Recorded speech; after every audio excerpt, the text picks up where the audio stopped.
Hi all, Adi here from Haunts and Jaunts. Thank you so much for clicking on the video. This is just a spontaneous one. We're driving back from somewhere else. We're in deepest, darkest Kent, and we saw this place. It's called St George's in Wrotham, and it's on the Pilgrim's Way, so I'm sure there's loads of interesting things here. We've already spotted some very, very old grave slabs out of the churchyard, but it's pouring down with rain, so we'll have a look around the inside first, and then we'll have a look in the churchyard on the way out. So one of the first things about this church is that it dates mainly from the late 13th century.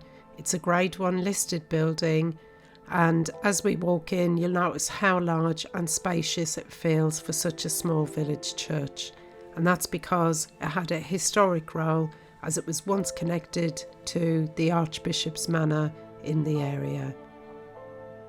One of the things I want to point out is the tower feature, which is under the western half of the tower. There's actually a vaulted passage, which later on in the video you will see me sneaking up there. And I love this information board. It's got all the previous pastors and what was going on in history during those times.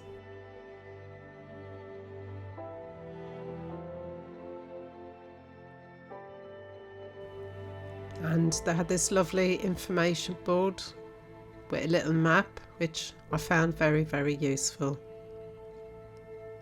And all the different colours coordinated with the different centuries, because the nave and the aisles and the chancel reflect quite a few different periods. The chancel was rebuilt in the later 13th century, the aisles were rebuilt in the early 14th century, and the tower in the 15th century. So while you're inside, we can see many layers of history stacked together. There's medieval craft, restoration work, and obviously there's some more modern additions. And I loved that there was these little information plaques. I love that, because quite often it's really difficult to find out information about the church. And there are these lovely tapestries and this beautiful altar.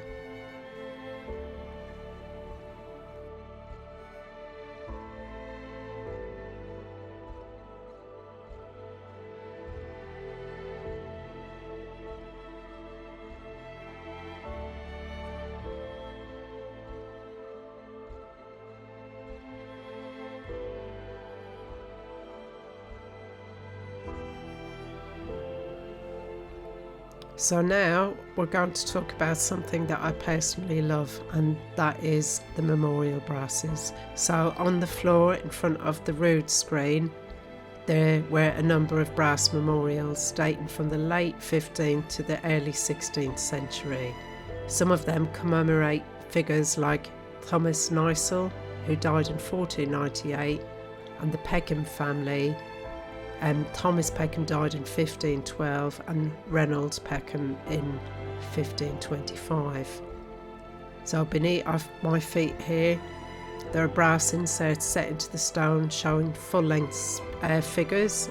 Some of them have inscriptions, the shields of arms, and these are beautiful survivors that link us directly to the parish life over 500 years ago. So situated in front of the rood screen are several gravestones, and some of them have brass inserts set in the floor above the graves.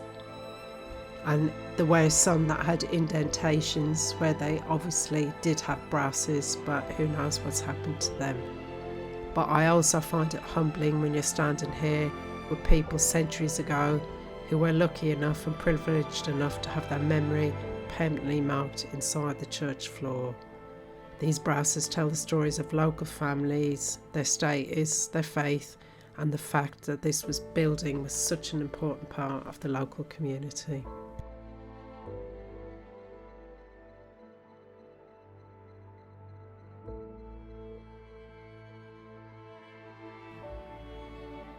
And this pulpit, look at the marble and the craftsmanship. It just proves even more that this wasn't just your normal little village church. That's got a little bit of damage, and here you can see it from the other side. You can also see more of the brasses and the gravestones that are in front of the rood, which is the wooden screen that divided the chancel and the nave, and a lot of them didn't survive the Reformation. And an absolutely spectacular organ there, some beautiful stained glass.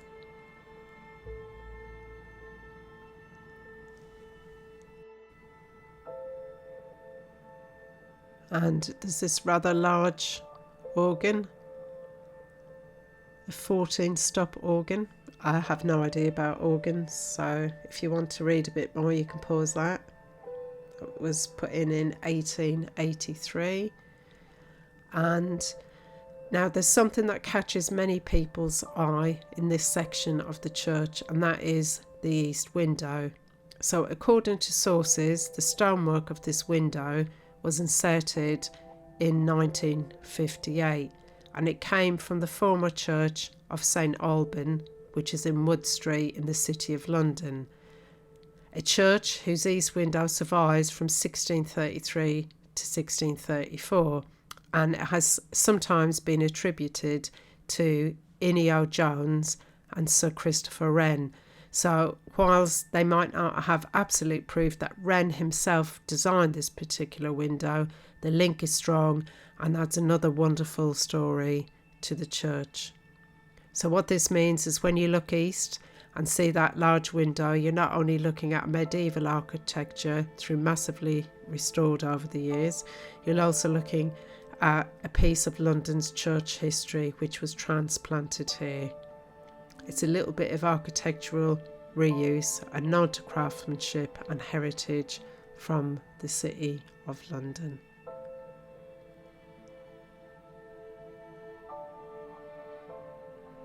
Absolutely beautiful.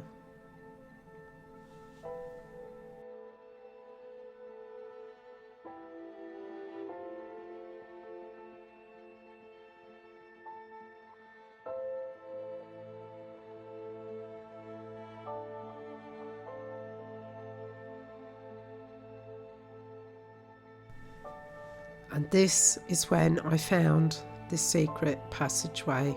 I noticed that the door was unlocked, so I thought, hey, why not? I have to go and explore. As you can see, it's really dark in here. It was really cold. There was cobwebs everywhere, but that just added to the mystery for me. The steps were very uneven. Oh my God, how I didn't fall down, I really don't know. There was quite a few of these doors. This one was unlocked, but I gave it a try anyway. No, not this one. So apologies, I'm having to try and grip onto the wall here and pull myself up, because I think this must have been done in different sections, because at parts the steps didn't quite join properly. But I continued on anyway, and then I found yet another door. And as you can see there, guys, you can see how steep the steps are and how difficult it was for me to get up there. But I continued on. Some dodgy camera work. I do apologise. I have cut most of it out, to be fair, because it was so dark. The camera just didn't pick anything up. I'm now gripping onto the wall trying to pull myself up. And there we go. And there's another door out there. Obviously in a tower, I think. And then I found this passageway. So afterwards I found out that this was called the Nuns Gallery. Although the reason behind the name is uncertain, it may have once been used to light lanterns or lamps that illuminated the rood, which is the wooden screen that separates the nave and the chancel. So I thought I'll have a little cheeky look out there. I mean, how cool is that?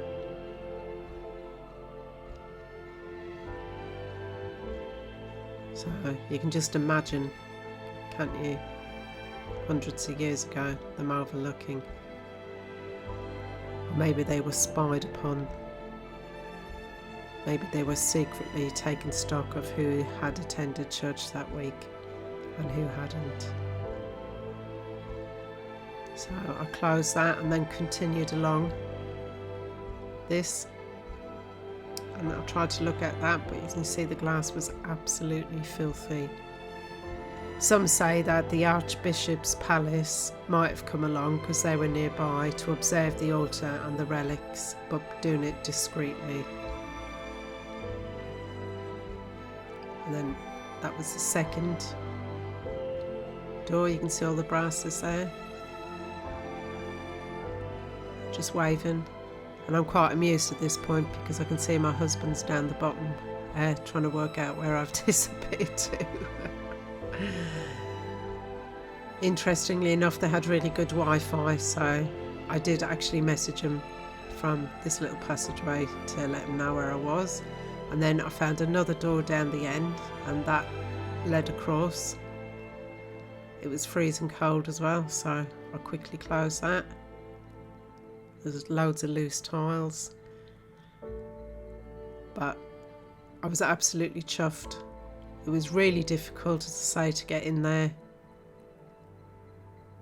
but I think it was worth it because I've never ever found anything like this before. So I felt like a proper explorer.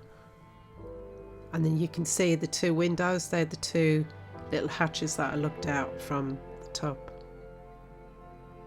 I mean, no wonder the stairs were so steep, is it? And there was a guy in here doing some electrical work, and he was telling us that he only works in churches and crypts, and I thought, oh, isn't that cool? Now this beautiful font dates from the 13th century, meaning it was present when much of the rest of the church was built. It is octagonal in shape, has 8 sides, which is very common for the fonts of that era. Symbolically, it linked it to ideas of new life, renewal and resurrection. What makes this particular font stand out are the 2 shallow sunk panels on each of its 8 faces. In the past, those panels probably held carved figures, perhaps saints or symbolic characters, but over time they've either been stolen or worn away. But this was really interesting because it was, the lid there you can see was suspended over the top on that metal chain, and you kind of swung it off and swung it back on again. Again, I've never seen one of those before.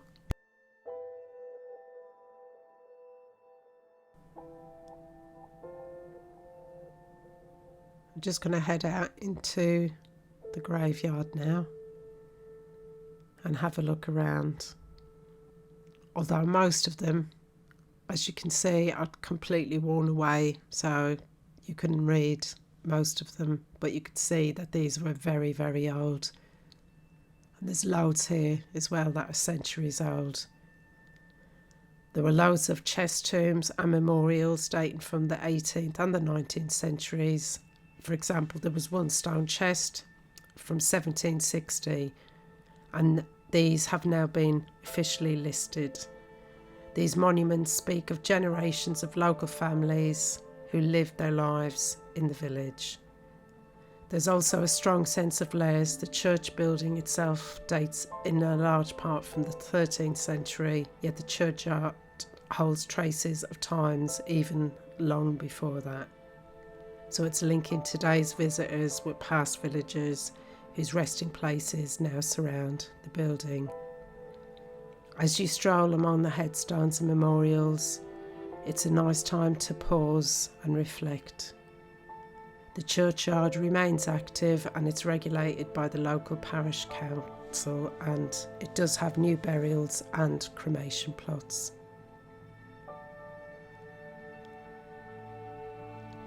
It was a beautiful graveyard. As you know, I visit an awful lot of them, and this was so beautifully kept.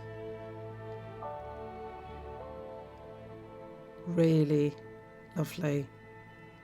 So it was neat and tidy, and even inside the church, I just loved there was loads of information. I had Wi-Fi, all the plaques and everything were all explained.